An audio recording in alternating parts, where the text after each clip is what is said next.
and welcome to this special webinar event. I'm Terry Ryder, founder of hotspotting.com.au, and today I'm speaking to a panel of four very different industry professionals about the single biggest mistake made by most property investors.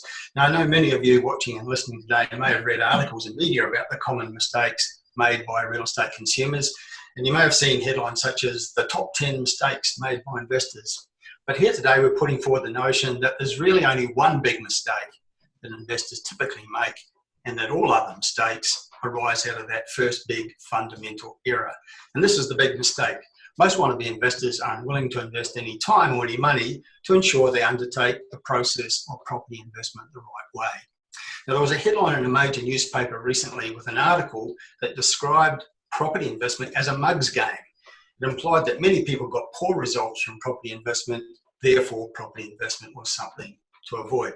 Now, I fundamentally disagree. Property investment is not a mug's game, but it is a game that attracts a lot of people who behave like mugs.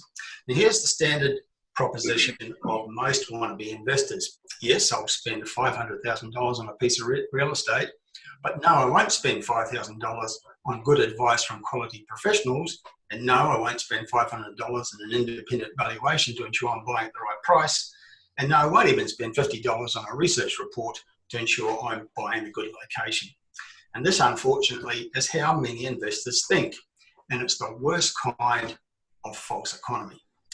Now, on the other hand, I know many Australians have been fantastically successful with property investment, and they all have a single thing in common. They treat real estate investment as a business, not as a hobby.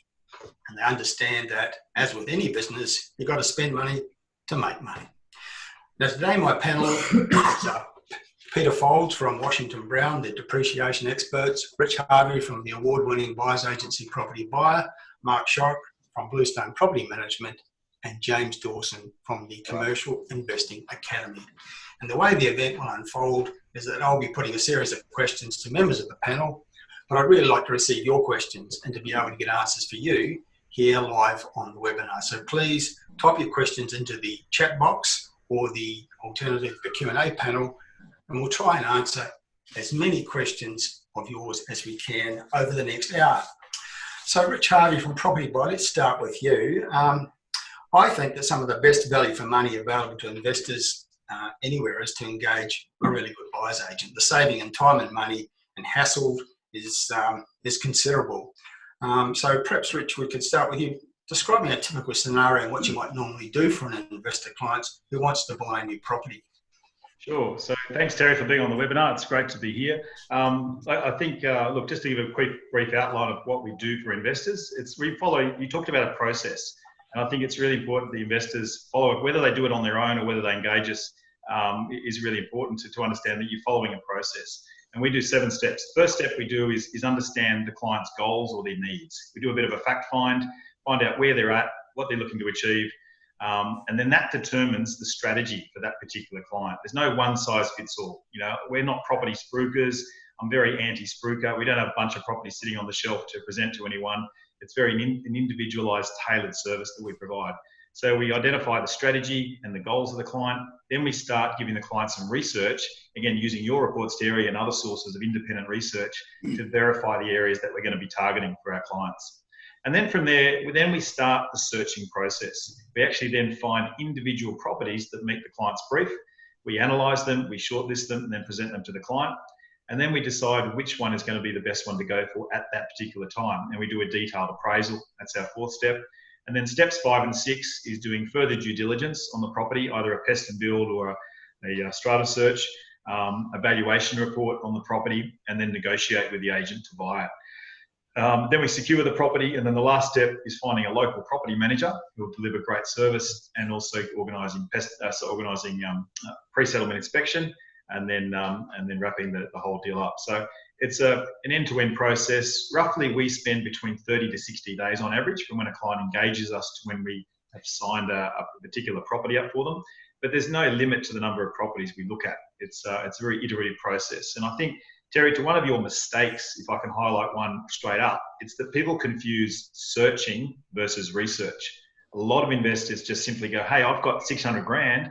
Let me jump on realestate.com and find a property in a rough area I think's all right for 600 grand. and they start searching before they don't take a step back and work out what are their goals, what are their objectives, and is this area I'm looking in actually going to perform for me long term? So I think one of the big issues, Rich, is that people are time poor typically, and they try and not only do property investment on the cheap, but economising on the amount of time they put in, and this is a mistake, and another really good reason to use a professional like a buyer's agent who can put in the time that the property investor cannot. I think also you've got to become an expert.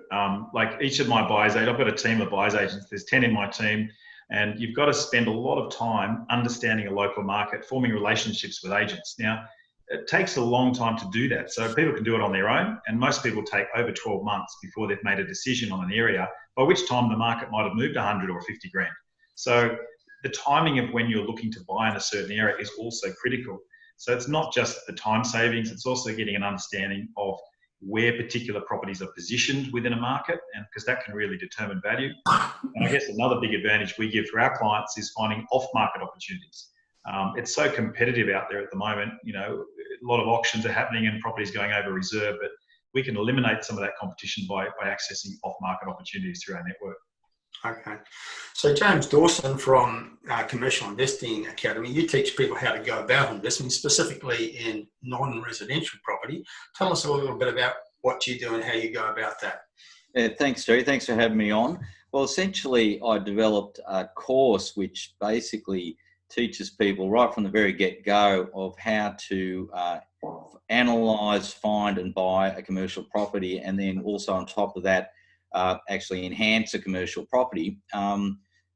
Essentially, it was designed really around the fact that most people start out in residential, and if they want to then expand their portfolio into some commercial property, you know, it's a specific set of skills that you need to know so that you get the deal right. And because, particularly with commercial property, because the value of a commercial property is predominantly based on the rental income, there's so many basic things that you need to get right. Otherwise, you can pay far too much for a property, and also certainly cut yourself off from a tremendous amount of cash flow and therefore equity growth in the short to medium term. So basically, my course sets that all out in a step-by-step manner and helps people essentially, I think probably 70 or 80% of my course members are people that are transitioning from residential to commercial, not getting rid of their residential by any means, but, you know, keeping that and then morphing into some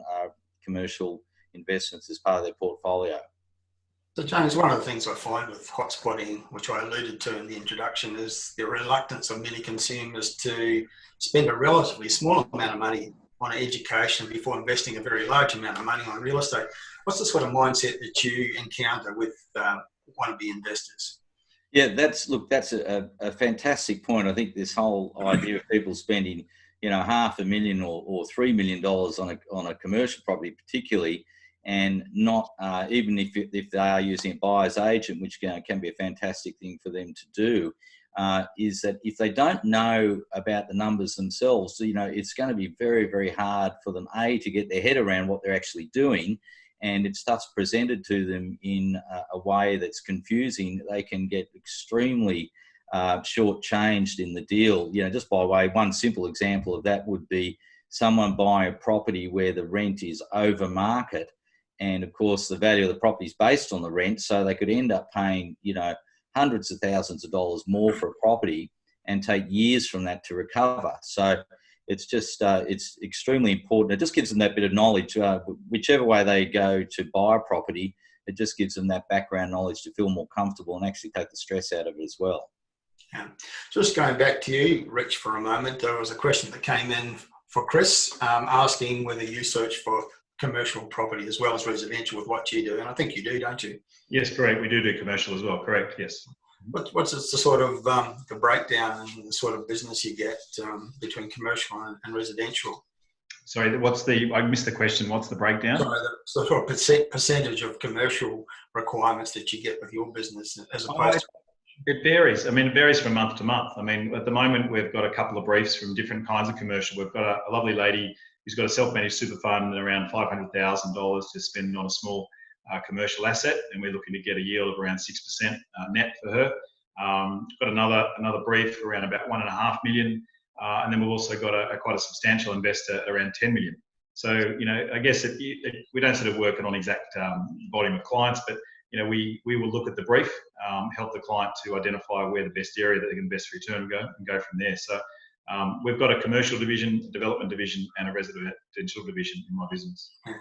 And Rich and James Dawson, you might have some thoughts on this as well, because I know you've worked with both residential and commercial. Is there a different mindset with people who are interested in commercial property? Are they more professional in their approach? Do they have a different mindset to typical residential investors? Yeah, absolutely. I find generally, and I certainly promote the fact that I think people should have, ice water in their veins a bit when they're buying commercial property, because it is number driven. And I find that a successful commercial investor will be like that. They'll be basically doing the numbers first before they even leave the office, and doing a lot of their work looking at their property just by getting the due diligence numbers and facts and figures together, so they can almost make a decision on what they would offer on that property before they even go and look at it. But it really is number driven. And then the second thing is that I always promote to look for potential upsides.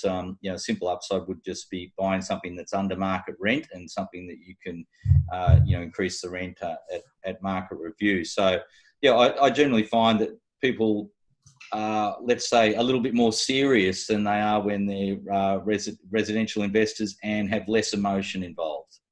Totally focus on the dollars. Yeah, and that sounds like a very good approach to me.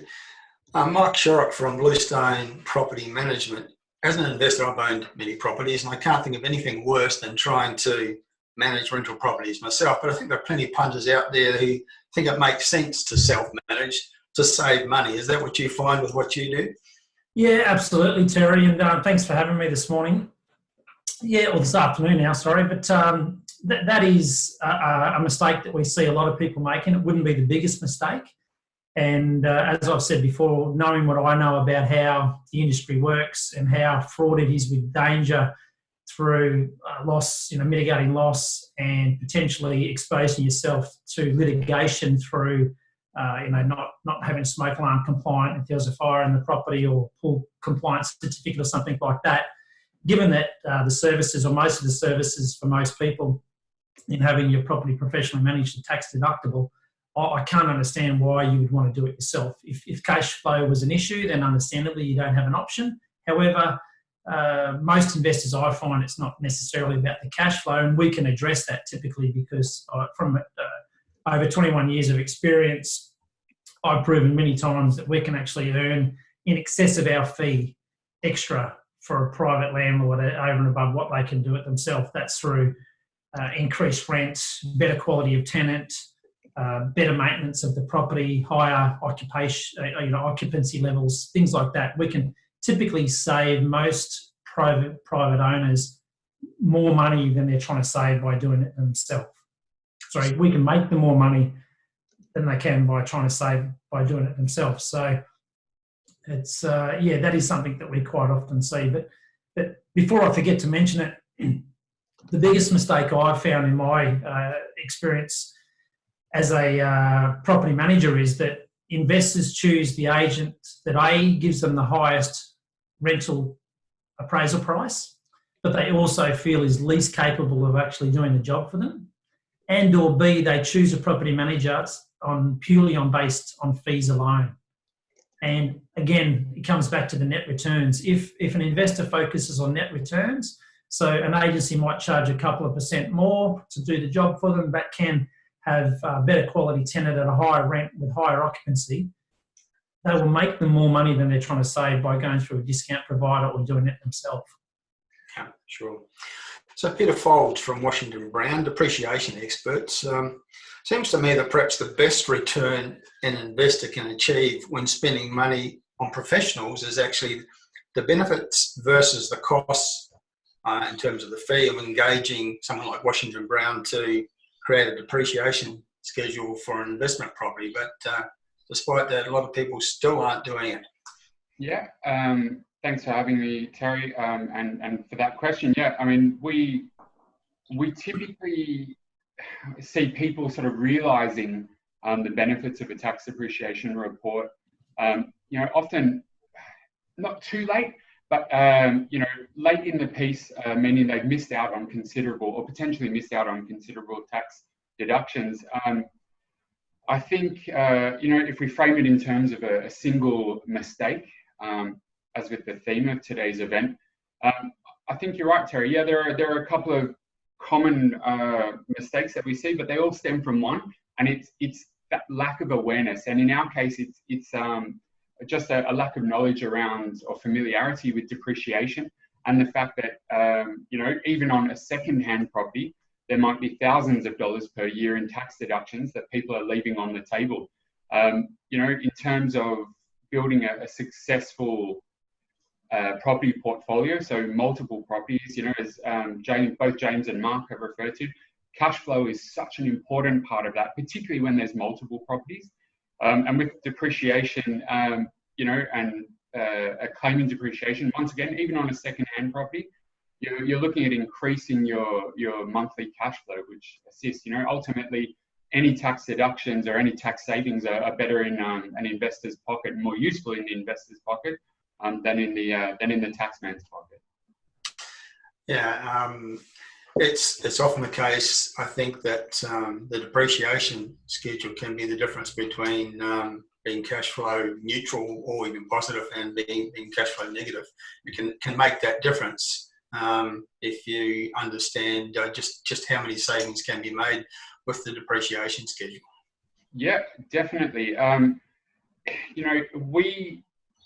For us, it's not so much about selling the depreciation report. We have a really strong focus on educating potential clients about depreciation, because once people understand, well, that depreciation is available and what it's about and what it can mean for them and their bottom line, it's not a case of selling.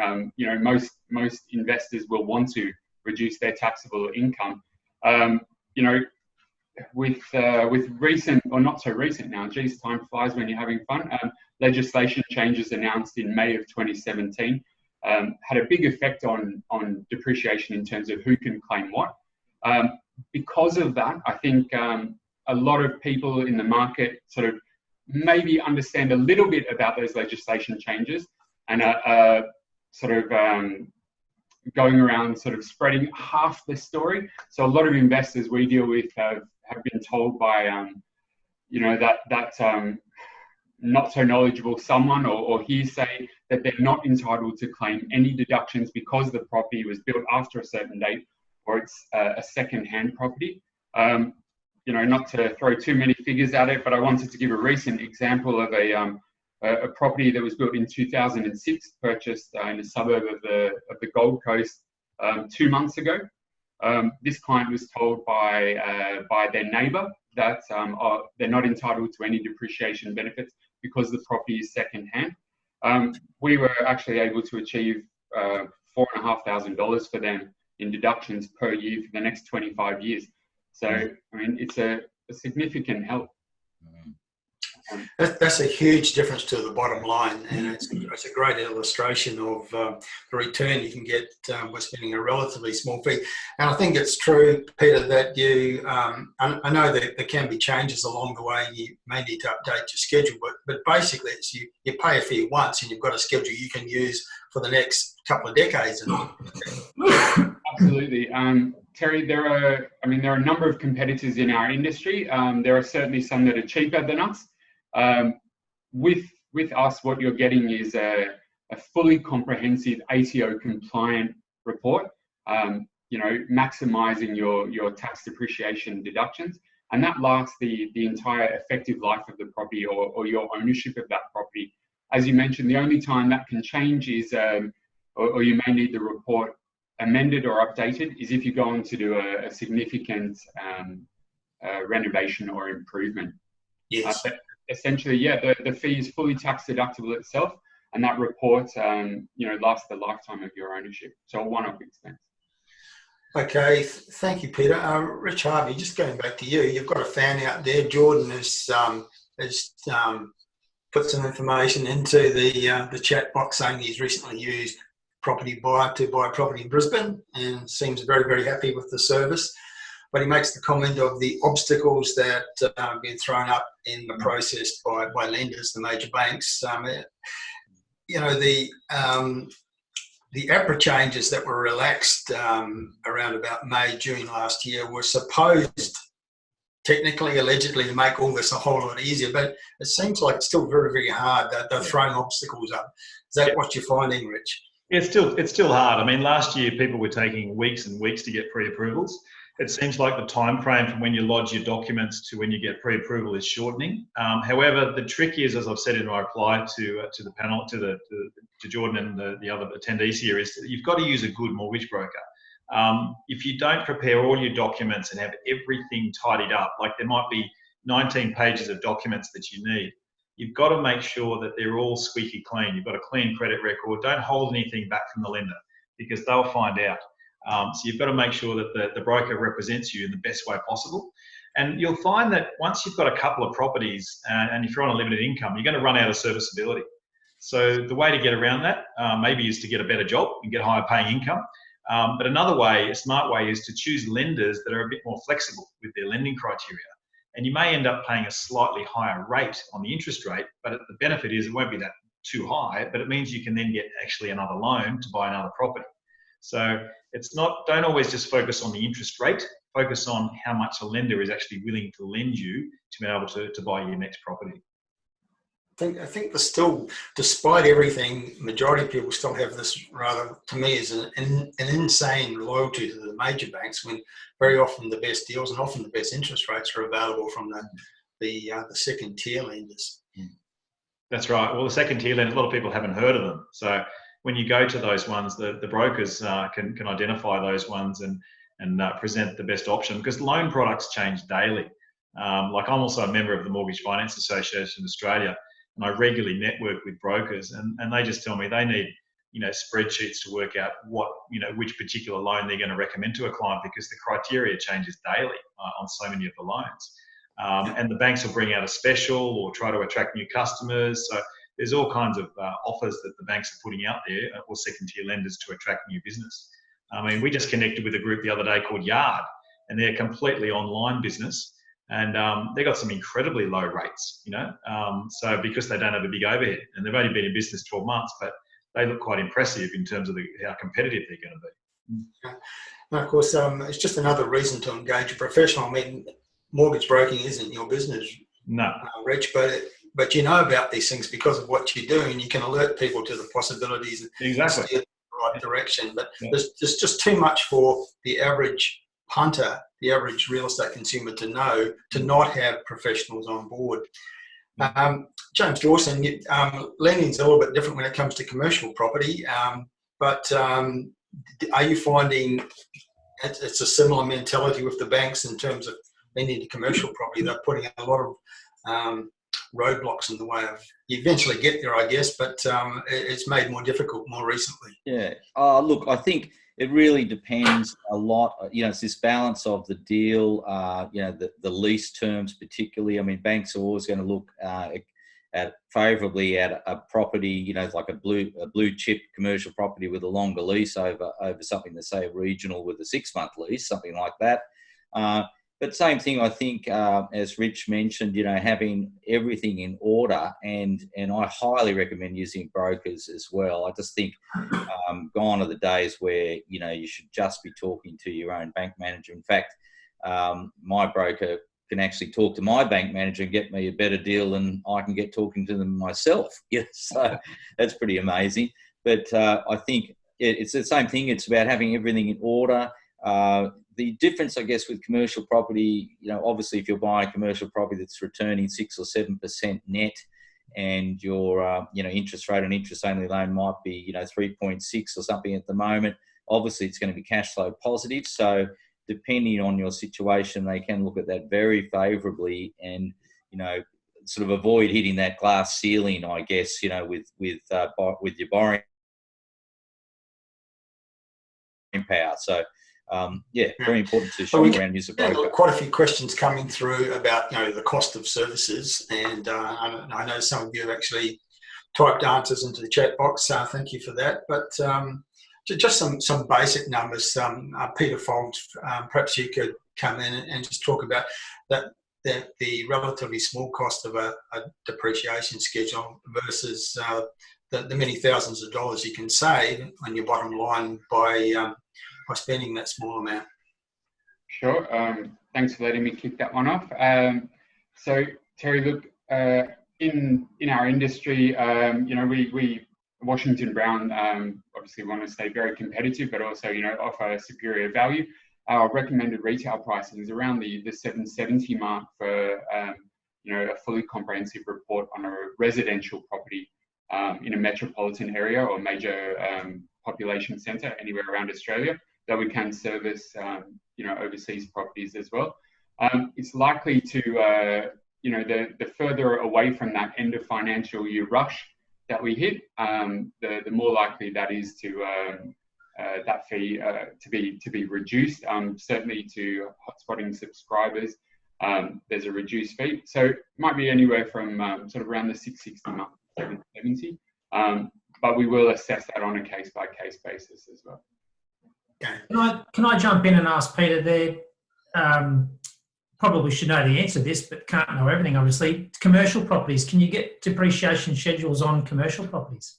Mark, thank you very much for asking the question. And you mentioned that you maybe should have known the answer or not. It's sort of not something most people know unless you sort of come up with a situation where you're forced to ask the question. The answer is absolutely.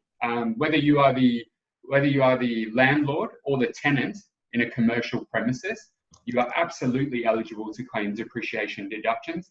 The kicker on that is that I mentioned before, the legislation changes place some restrictions on property investors and what depreciation they can claim. That does not apply to commercial properties. So yeah, typically we see even more benefit for people owning or leasing commercial properties. Yeah. Now that's a very good point, and James, you might have a comment about that as well. That there are restrictions that were introduced with those 2017 legislative changes, Peter. Some restrictions on older properties, but not applying to commercial property. Yes, and I think, look, it's such a great point. I mean, when we're typically looking at commercial property, we're doing the numbers, I guess, on an A4 sheet of paper saying, look, this property is going to get 7% net return. Your cash flow is going to be X after you pay your mortgage payments. And then I always feel like the depreciation, and I always highly recommend Washington Brown, they do my own depreciation schedules. It's like the icing on the cake. And I think a lot of people haven't realised that it's actually a tremendous benefit, particularly now for commercial property. So super important, and I'm always banging on about it when someone buys a property, or even if they've had a property for a number of years. It's just something that has to be done. Thanks, James. Rich, just before we leave the subject of what things typically cost, and I know there's not a one-size-fits-all situation with your service or with anybody's service, but just perhaps some ballpark figures if you're happy to do that. Sure. Yeah, I think so. I've already answered. I think Mike's on the chat box there. A couple of questions about our service, but we just charge a fixed fee for our service. It's a scale of fees. Our most popular is the full search service, where we do everything. We find the property, appraise it, negotiate it, and it works out at the equivalent of around 2% up to $1 million. And then once you go over $1 million, it's a sliding scale down to about 1.5% once you hit over $2 million. The client will pay what's called an engagement fee of around $3,000 up front, and then they pay the balance of the fee only and when they've secured a property and it goes unconditional. But the value proposition, if you like, of what we do for that is firstly identifying what to buy, where to buy, accurately buying, and getting access to far more opportunities than you'd ever find doing it yourself, and also the speed at which we execute as well. Yeah, I think, as you know, Rich, I'm a big fan of buyer's agents, and one of the things that I like to point out to people is if you're, for example, comparing the cost of selling a $600,000 property versus the cost of using a buyer's agent to buy a $600,000 property, you'll be spending less on the buyer's agent, but you're probably going to be getting a much higher level of expertise and a lot more work hours. Can I give you one example, Terry? So just even for the home buyer as well, like last Saturday, I went to an auction in my local area at French's Forest, and it was a very competitive bidding situation, 8 registered bidders. The property sold for 1.818. Now, I had access to this property last December, and I had a client who could have bought it for 1.7. And anyway, I went up to shake the guy's hand and said, congratulations. And he said, oh yeah, I contacted you, but your fees were too expensive. And I said, did you realise I could have saved you $118,000? And he went, what? So he thought mistakenly the fees were too expensive, but I could have saved him, about $90,000 on what he just paid. Yeah, a point well made. Peter, there's a question here from Chris. I'll just go through it so we'll be very clear what he's asking. He says, I have 3 separate properties which I've built over the last 3 to 4 years and have rented out. To date, I haven't used depreciation as I had planned to sell in the short term. I think I'll probably now keep them for the medium to long term. My question is there a limitation to which when I can get depreciation report done on an as-new basis? Do you understand what he's writing out there? Yeah, I do. Okay, thanks for the question, Chris. So sure, strategies change, and as I understand it, these properties that you've built, you're now keeping. You haven't claimed depreciation on them. I guess the good news, well, two factors here that are important, both good news. A fully comprehensive report by an Australian Institute of Quantity Surveyor accredited depreciation specialist is going to show deduction, or is going to start and must start for ATO compliance from the settlement date, or in your case, the construction completion or occupation certificate issue date. So that's the good news. By default, our reports will start from when the property was completed, and will show eligible deductions from that date. So that's one part of the answer. The second important part is you can use the limitation that you asked about, or the restriction set by the ATO in normal circumstances, is you or your accountant being able to use our report to amend up to 2 years tax lodgements to incorporate the depreciation figures. So, if you've owned them for 3 or 4 years, I think you mentioned, there may be a year or two in that case where you have missed out. But yeah, certainly the bulk of it, you can still claim. And just finally, a fully comprehensive report will include deductions calculated using both the 2 accepted methods of claiming and calculating deductions. One of those weights the bulk of those deductions in the early years of your ownership and renting the property out. The other method is sometimes called the straight line or prime cost method, sort of evens that out. So even though you may have missed the deadline to claim on the first 1 or 2 years depreciation, there are some strategies and some methods you can use to minimize how much you've lost in that time, or missed out on, I should say. Well, thanks, Peter, for a detailed answer. Chris, I hope you found that helpful. And I would point out also that at the end of the webinar, we're going to be putting up the contact details of all the participants today. So if you want to follow up in any way, clarify questions, or just perhaps find out more about the services that are available, we're going to be putting up everyone's contact details in about 25 minutes time as we get to the end of the webinar. Now, we've got a question from Mike, which is a very broad question, and he's directed at Rich, but I'm sure all of you on the panel might have a viewpoint on this. I know I certainly do. And the question is from Mike, do you think it's a good time to buy an investment property? I often think that it's the wrong question. The right question is, where is it a good time to buy an investment property? Because given the diversity of markets scenarios we have around Australia, it's always a good time to buy somewhere.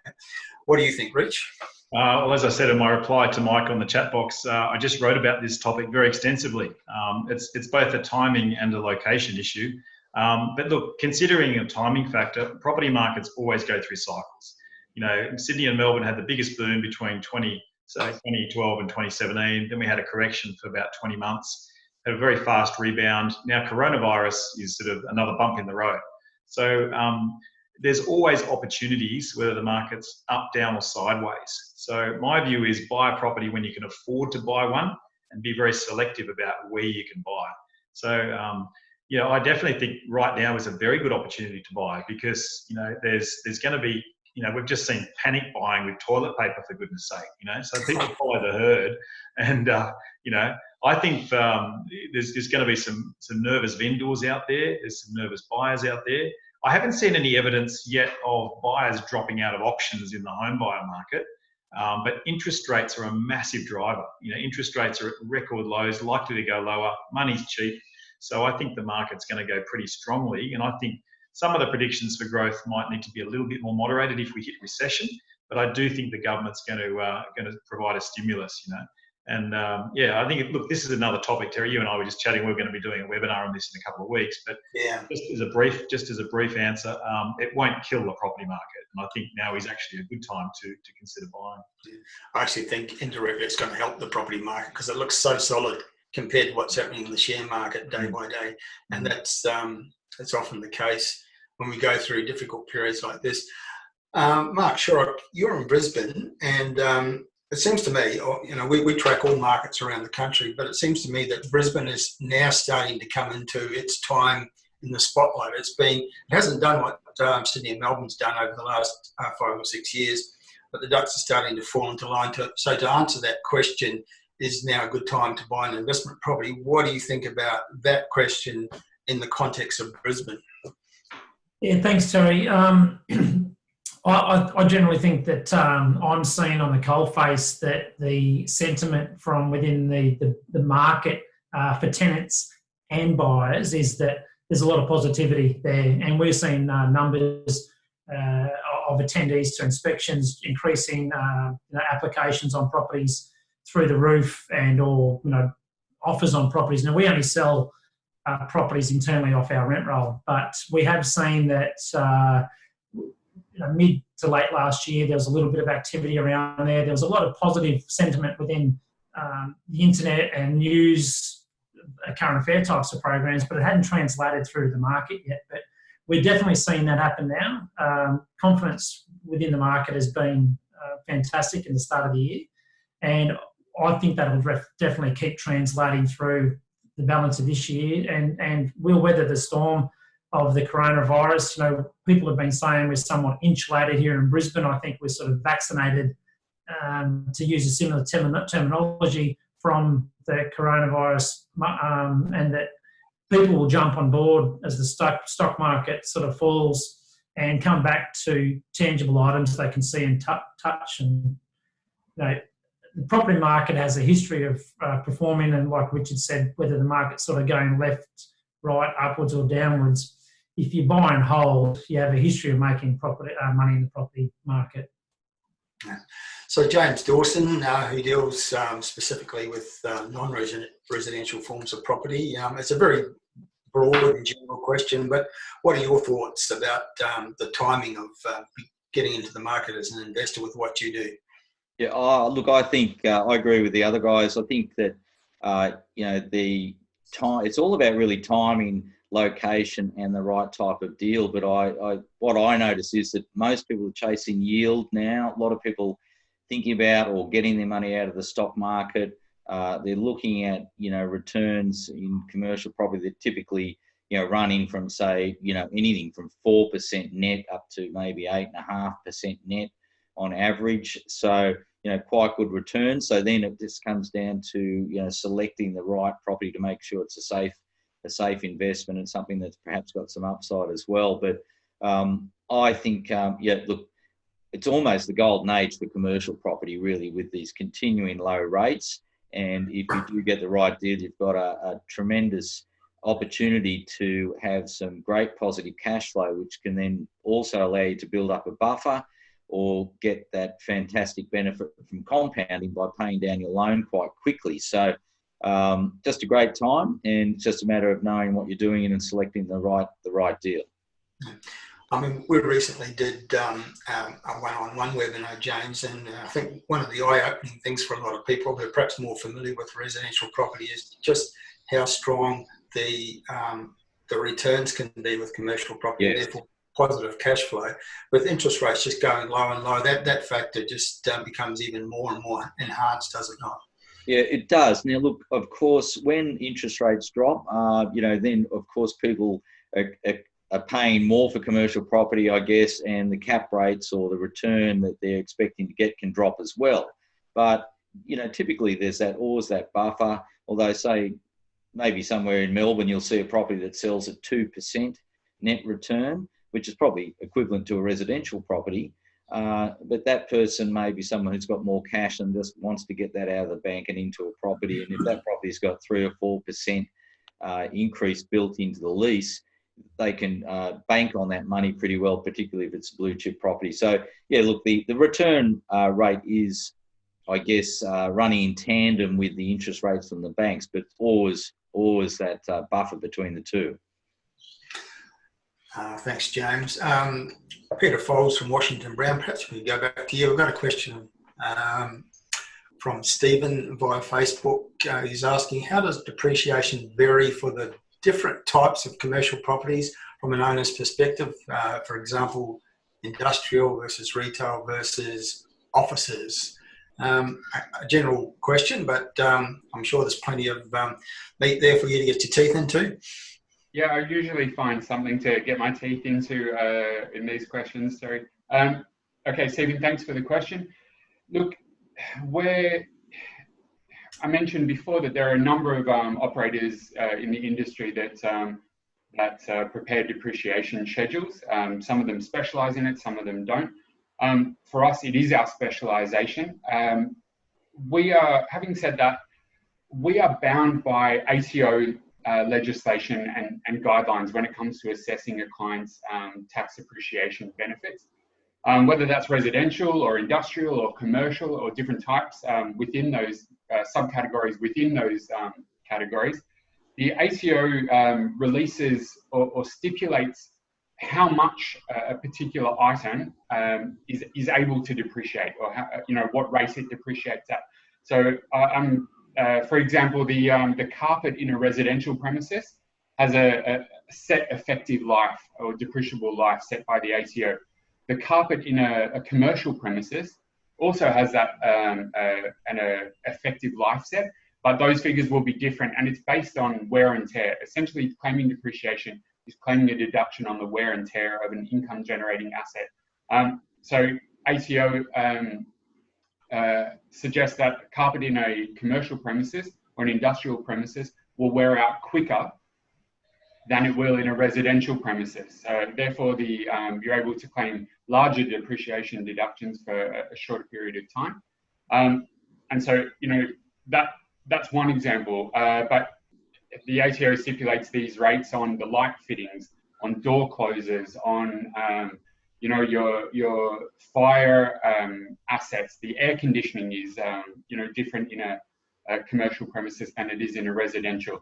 So from the owner's perspective, the rates at which the items within your premises already have a set depreciable life, and it's our job as accredited quantity surveyors to ensure that you're claiming, we're including all of those items at the correct ATO compliant rate.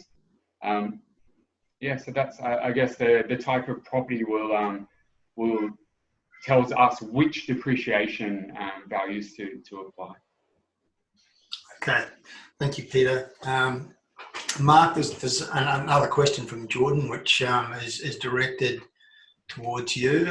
He's been referring to properties in the process of buying in Queensland. He says there's an opportunity to build a granny flat. He's got an approval to build that granny flat. It's asking, do you find difficulty or stigma when promoting these properties? He feels there's a stigma attached to those, perhaps in Western Sydney. What do you feel, Mark? Yeah, look, good question. Thanks, Jordan. I can't say I've noticed a stigma attached to them. They just need to be set up properly. Like anything, it's relative, to buying it.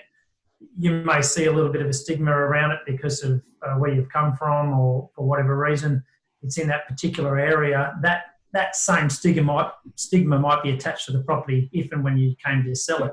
As far as renting that property goes out, it just needs to be set up properly in that the water and electricity is metered separately. So here in Queensland, we can charge those out to two separate tenancies. Otherwise, you'd have to rent the property as a whole. In that case, I find that these properties can be extremely difficult to rent because it's not every day we come across someone who's looking to rent a house and a granny flat as one. So does that then set up the scenario where there's two different tenants, one for the house and one for the granny flat? Correct. That'd be my recommendation. Then worst case, someone came along that was looking for one tenancy. You could do one, but it's geared up to be managed and potentially sold. You couldn't sell them as two separate entities, but you could sell them as two separate management opportunities. In that you'd sell it as a going concern with a flatmate in the granny flat and a separate tenancy in the house, and that would typically also maximise your returns. Like you would get, without a doubt, a slightly better return on the two entities rented separately as combined. Can I just jump in there, Terry, just to mention a thing about stigma? And a lot of people have said that granny flats have had their day, or there is a stigma attached to them. But I have to say, in my experience, anywhere in Sydney, we find that granny flats work very well. Obviously, in Western Sydney, you build a particular style of granny flat to suit the market. But we are seeing incredible demand, not just from investors, but also from families that literally want to have a relative or a granny actually live in the flat. And every agent we speak to is saying, I need more of that kind of stock to sell. So there's a good opportunity as an investor to buy a property with granny flat potential, put a flat in there, and then if you do want to exit the market at some point, you've got not only investors to sell it to, but owner-occupiers that want to have relatives stay in the flat as well. Thank you, Rich. There's a question from Bruce. It's directed towards you, Mark Shorrock from Bluestone, but I think others on the panel may have some thoughts as well. And he's generally asking about the pros and cons of Airbnb approach versus a permanent rental.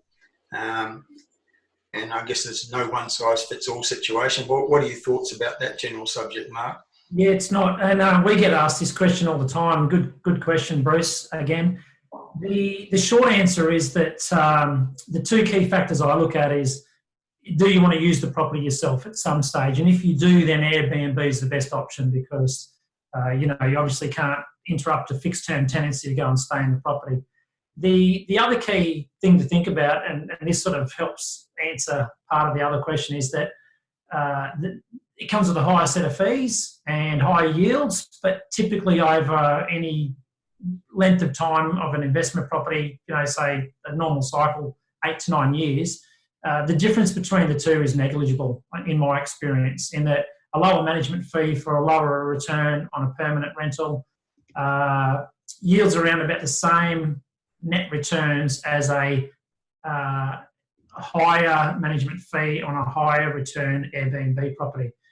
One of the biggest difference between the two is the wear and tear. Naturally, this is increased with a high volume of tenants coming through a property and moving in and out without having sort of as much care or regard for a property and Airbnb host as opposed to a fixed term tenancy. So that is taken into account with the net returns that I talked about there. It's not an additional cost, but generally speaking, I find it comes down to personal preference based on those two scenarios.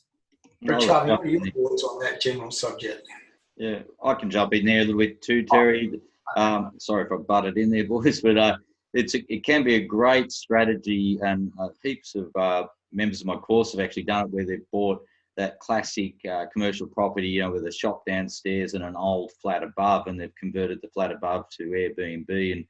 And one of my course members actually did it very successfully in Wagga with 3 old apartments on the upper level of a multi-tenant building. So just getting great cash flow, plus giving themselves somewhere to stay when they go to visit the property. They just book it out.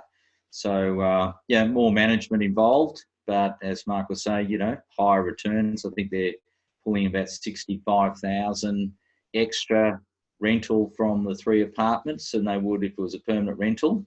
But interestingly, it doesn't always have an effect, as large effect on the valuation. The valuers often stick to a sort of market permanent rent rather than taking into account the Airbnb. So whilst they're enjoying the cash flow, they're sometimes not getting a full benefit, which is a little bit annoying. But in my game, cash flow is king, and valuation's also good, but cash flow is extremely important. Rich Harvey, what are your thoughts on that general subject? Look, I think agree with what's been said before, and like James's comment about Airbnb. I think it's Airbnb is a great way to boost the yield. You can get some pretty significant income, but again, it's got to be in the appropriate area. So if it's an area where there's really not much of a transitory population or a need for that sort of thing, you might struggle to get the right kind of value. So it's just a matter of talking to other local property managers, getting an idea of what you can get as an Airbnb versus getting as established as a long-term rental, and then really just crunching the numbers. And sure, there might be higher management fees, but if you can get an Airbnb return, it's great. You know, some of the guys in my team do it as well. Even on their own homes, they've got a room that they Airbnb and get a really great return. So it's a useful strategy. It just comes down to it being area specific and getting the advice from a local manager as to whether it's feasible to do that. And Peter Folds from Washington Brown, are other depreciation implications for the Airbnb approach? Yeah, there are. This one's a less detailed answer, and the fact is that you can still claim depreciation if the property is an Airbnb premises as opposed to a permanent rental. There are sort of specific factors that affect that, but as a general rule, as long as you're generating an income from that property and declaring that income, of course, you are eligible to claim depreciation on it. And that's, as the other panelists have mentioned, becoming increasingly popular. We're seeing more and more of that. Thanks, Peter.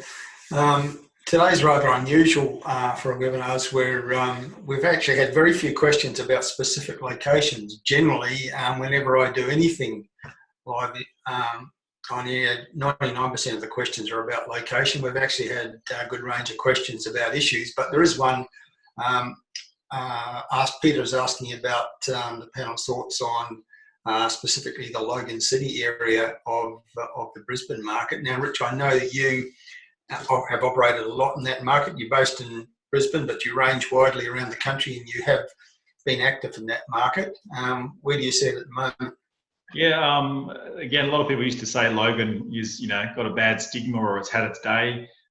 We're still actively buying in parts of the Logan Shire. So we still think it's got merit. I like its location. It's got a good connection to the Gold Coast and not too far from Brisbane, a nice sort of equidistant connection between the two. And again, it just comes down to the price point for the investor. I believe you'll get moderate growth and higher yield in that market rather than just high growth. So the investor needs to know that, look, you're not buying in a Potts Point or a Hamilton type area. You're buying in a lower demographic, so you've got to be aware of that. So one, you've got to have a good property manager. I'm sure Mark would be happy to manage those properties, right, Mark? So make sure you've got a good manager that can address those issues well. But yeah, we still think it's got some good legs and some good growth prospects ahead because very affordable, close to employment nodes. So that's my pitch on it. And Mark, you manage properties in that area. What are your thoughts? Yeah, we manage properties in that area.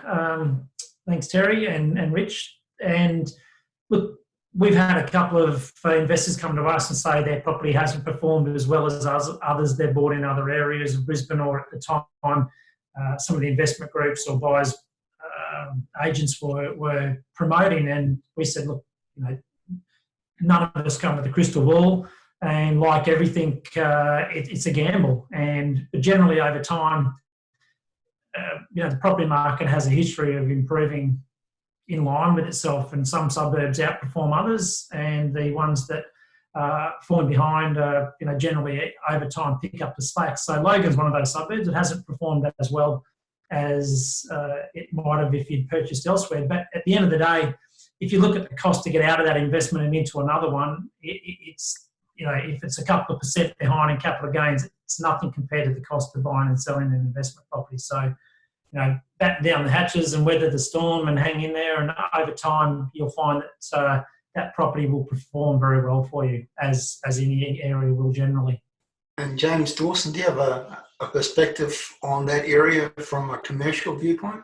Yes, thanks, Terry. Look, I've always actually, probably in the last 5 years, I've been sort of strong on the whole sort of Queensland, right from Byron, I guess, right up to, not Byron, it's not Queensland, of course, nearly there, but, right right north, and I think that, you know, generally anywhere where there's good residential activity, that's why, of course, I follow your reports, because, you know, obviously if there's strong residential activity, there's a need for commercial, whether it be, you know, small industrial, retail, offices, and, you know, typically up in that sort of Logan area, you can get some very low starting price point ranges for commercial properties. You know, some industrial properties even under $300,000. So it can be quite a good thing for people to look at, and I'm sure Rich has got some great deals up there. But you know, particularly people who are looking at residential and they just haven't thought about that, I think that area is a really strong area to have a close look at before venturing, say, into perhaps too many regional areas to look. Thanks, James. We're actually getting towards the end of the hour, but there is a question come from an anonymous attendee. Random question: revaluations. Does evidence of a problem, such as old termite damage, make any difference to valuations done on residential properties? Rich, maybe you have some thoughts on that. So the question is, does termite damage cause problems with evaluation? Well, it depends on the extent of the termite damage. When a building inspector goes through, they're trained to look for these things, and even the best inspector can miss stuff. I know of a case, actually, probably my dad's bought, they missed a whole bunch of termites in the roof, and it was like $5,000 worth of damage. Anyway, but look, if there's, like, you know, if it's outer timbers on the fence line, it scares a lot of buyers away and can actually provide an opportunity for purchasers to negotiate a better price.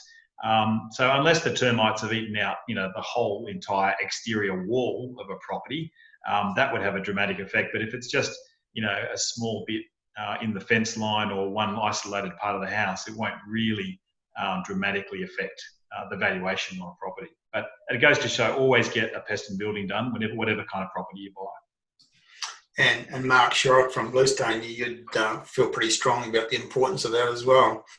Yeah, look, it helps us out without a doubt, you know, building the pest being done, because it just enforces that some of these issues can be fixed up before we take over the management. But to also touch on that last question is that I have found a bit of a negative stigma attached to properties that have got a visible termite treatment, where they're drilled in to the concrete around the property and injected, you know, chemicals. And I would believe that would translate through to potentially to a valuation. But having managed and sold a number of properties that have had these, I think the advantage is, as Rich just talked about, is that from a perspective, there's an opportunity for people to come along and negotiate a better price. But also, if you know that there is a treatment in place, that the termites have been picked up and the damage should have been rectified. So, you know, it all comes back to two key points, in my opinion, is the research and paying for professional advice. Which brings us back to the central theme of today's discussion, the importance of engaging professional advice and being willing perhaps to pay a fee for it. False economy not to do so. We just clicked over to the hour, so we're probably getting to the point where we need to start wrapping things up. But Katie, I think this is when you share your screen, and we just want to put up the contact details of the panel members, because we still have questions coming in. I know there'll be various people out there watching and listening today who would like to follow up and contact James Dawson or Peter Folds or Mark Shorrock or Rich Harvey. And so we'd encourage you to do so. We're just waiting for the various contact details to come onto the screen. I might take the opportunity while we're waiting for that, Terry, to just mention that from the depreciation perspective, one of the biggest mistakes you can make is leaving tax deductions on the board. We are always very, very happy to conduct a preliminary assessment, and will always do so to ensure that proceeding with a report is worthwhile for a client. So for any questions that have come up that I haven't been able to address, or if you've got a property and you're wondering, look, you know, are there depreciation deductions available? Please feel free to get in touch. Costs nothing to ask the question. Yeah, and very good point. Thanks, Peter. So we're just rolling through the various panel members and the contact details. Please follow up if you have further questions or would like to ask about the services that they provide. We'll also be sending these details out. There will be follow-up for everyone who's registered for today's event, and we'll be sending the contact details of our participants out in the next 24 hours. So it's time to wrap up the event. We could go on for all afternoon probably, answering questions that come in from people out there watching and listening. But I've personally found it really enjoyable, fun and informative. We started out with a particular topic, which was the single biggest mistake that most property investors make, which is an unwillingness to invest time and money to do it well. And we've gone, we dealt with that topic, and then we started dealing with people's questions, and those questions were many and varied, but I think it's been informative and hopefully useful to people watching out there today. So thank you for your participation, James Dawson from Commercial Investing Academy. Thank you, Terry. Rich Harvey from the award-winning buyers agency Propertybuyer. Thank you, Terry. You're welcome. And Peter Folds from Depreciation Experts Washington Brown. Pleasure to be here. Thank you. And Mark Shorrock from Bluestone Property Management in Brisbane. Thank you, everybody. Yeah, thanks for your participation, and thanks everyone for your questions. We didn't get to answer all of them, but please follow up with myself, with Mark, Peter, with Rich, or with James, and we will be sending out details of how to contact them in the next 24 hours. So that's it for now. Let's do it again soon. I really like this. I don't know how you guys enjoyed it, but I certainly think this is a great format, really good for people out there watching and listening to be able to talk to a range of experts. And I think that the key message that I've got out of this and talking to the four of you is just how much knowledge and information you have, and how important it is for people to tap into that by being willing to just pick up the phone and ask some questions in the first instance, and better than that, be willing to actually go a step forward and actually engage professional services. There's so many benefits in doing so.